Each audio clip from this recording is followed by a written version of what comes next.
ABVP 43వ రాష్ట్ర మహాసభలకు ఇచ్చేసినటువంటి Medak MP Madhavaneni Raghunandan Rao మనతో ఉన్నారు.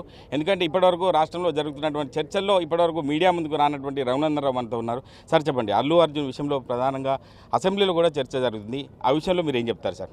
సో మీ మొదటి ఆరోపణ తప్పన్నా. నేను మొన్న రాత్రి శనివారం రాత్రి పార్లమెంటు ముగియంగానే వచ్చిన మీడియాలో కనబడతలేడు రఘునందన్ అనేది తప్పు. అవకాశం రాలేదు కాబట్టి కలవలేదు, పార్లమెంట్లో ఉన్నా కాబట్టి మాట్లాడలేకపోయినా. So coming to the point, Allu Arjun కేసుకి సంబంధించి పోలీసులు మేము ఏదైనా కార్యక్రమానికి పోతున్నామని తెలిస్తే ముందే మమ్మల్ని ఇంటి దగ్గరనే ప్రివెంటివ్ అరెస్ట్ చేస్తారు. గేట్ దాటకముందే అరెస్ట్ చేస్తారు.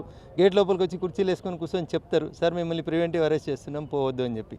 అట్లే ఆ రోజు జరిగినటువంటి సంఘటనలో ఒకవేళ సంధ్యా థియేటర్ యాజమాన్యము పోలీసుల నుంచి అనుమతి తీసుకోకపోతే అల్లు అర్జున్ గారిని ఇంటి దగ్గర ఆపాల్సింది, గేటు దగ్గర అరెస్ట్ చేయాల్సింది, ఏదైనా చేయాల్సింది. చేయకుండా కొంత పోలీసులు కూడా ఆయనకు అభిమానులుగానో ఉత్సాహంగానో ఒక హీరో వచ్చిండనో ఇంత జరుగుతుందని ఎక్స్పెక్ట్ చేయక ఏదో తొందరపడి గేట్లు తీసిండ్రు. జరిగిన సంఘటన దురదృష్టకరం.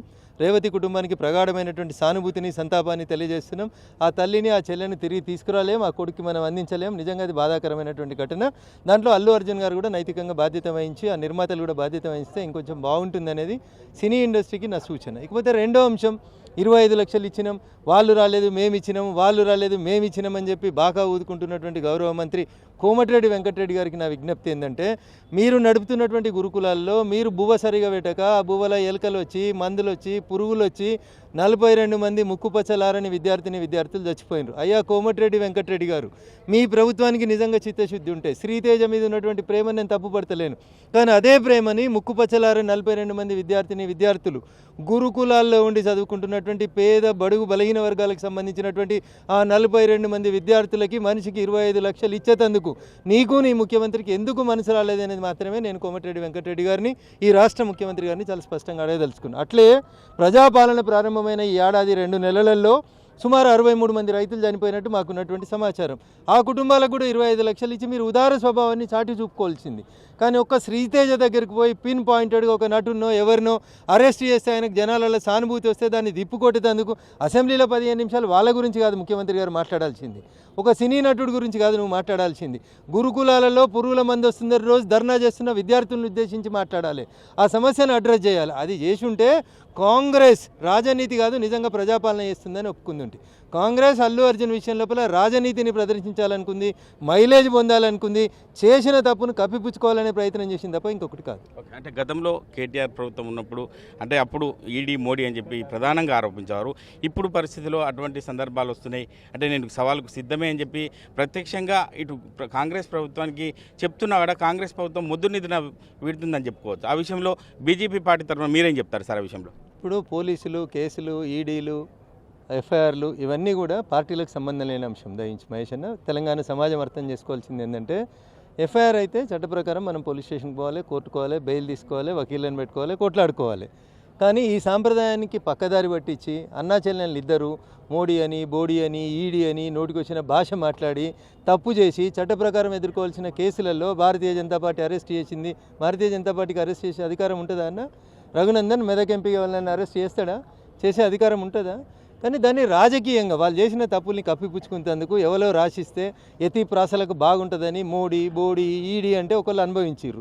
ఇప్పుడు మళ్ళీ ఇంకొకరు మాట్లాడుతున్నారు అట్లే మోడీ ఈడీ బోడీ అని, ఇంకొకరు కూడా అనుభవిస్తాడు. దాంట్లో ఏం తప్పు లేదు. అట్లా చేసిన తప్పుకి పనిష్మెంట్ ఉంటుంది. అంటే ప్రతిపక్షంగా కేసీఆర్ అసెంబ్లీకి రావడం లేదు, హరీష్ రావు నువ్వెందుకు మాట్లాడుతావు అని చెప్పి కోమటిరెడ్డి వెంకటరెడ్డి కూడా ప్రధానంగా ఆరోపించాడు. ఆ విషయంలో రఘునందన్ రావు మార్క్ ఎలా ఉండబోతుంది? నేనేమంటున్నాను, అసెంబ్లీ నడిచినప్పుడు ప్రతిపక్ష నాయకుడు వస్తే బాగుంటుంది అనేది ప్రజలు కోరుకుంటారు. కేసీఆర్ ఎందుకు వస్తలేడు అనే దానికి నేను సమాధానం చెప్పలేను, దానికి సమాధానం కేసీఆర్ గారు చెప్పాలి. హరీష్ రావు మాట్లాడితే కోమటిరెడ్డికి ఏం కడుపున వచ్చిందో నాకు తెలియదు. మరి ఈయన మాట్లాడుతుంటే ఆయనకి ఏమైనా మాట్లాడితే చేతనవుతుందో లేదో నాకు తెలియదు. అది అసెంబ్లీలాగా కనబడతలేదు, చేపల మార్కెట్లాగా అరుచుకుంటున్నట్టు కనబడతా ఉంది. ప్రభుత్వాన్ని డిఫెండ్ చేసేందుకు మంత్రులు ప్రిపేర్డ్గా వస్తలేరు అనేది అనిపిస్తుంది. ప్రతిపక్షం వాళ్ళ మీద దాడి చేస్తుంటే అందరు హీ అనుకుంటే పక్కలు చూసుకుంటున్నట్టు కనబడుతుంది తప్ప ఒక్కరు కూడా సబ్జెక్ట్ మీద కరెక్ట్ మాట్లాడడానికి ఇష్టపడతలేరు. You be prepared for it. అరే మీరు అధికార పార్టీ, పాలిస్తున్నటువంటి పార్టీ, మీరు చెప్పుని సమాధానం చెప్పకుండా అనవసరమైనటువంటి మాటలు దొంగ అని యూజ్లెస్ ఫెల్లో అని ఏం మాట్లాడుతుర్రన్న అసెంబ్లీలో? దీనికోసమా మిమ్మల్ని జనాన్ని అడిగి పంపించింది? ఎవడు దొంగ అయితే అని రిమాండ్ చేయండి, ఎవడు యూజ్లెస్ ఫెల్ అయితే అని బయట పారేయండి, పోలీసులతో చెప్పి కేసులు పెట్టించుర్రి. అది హరీష్ మాట్లాడితే నాకేంది, కోమటిరెడ్డి మాట్లాడితే నాకేంది, మీరు ఇద్దరు ఏనన్నా తాగుండ్రి. కానీ ఆ గురుకులాలలో వచ్చిన పిల్లలకు పైసలు ఇయ్యరు. ముందుగా అది ఆలోచించుకోండి.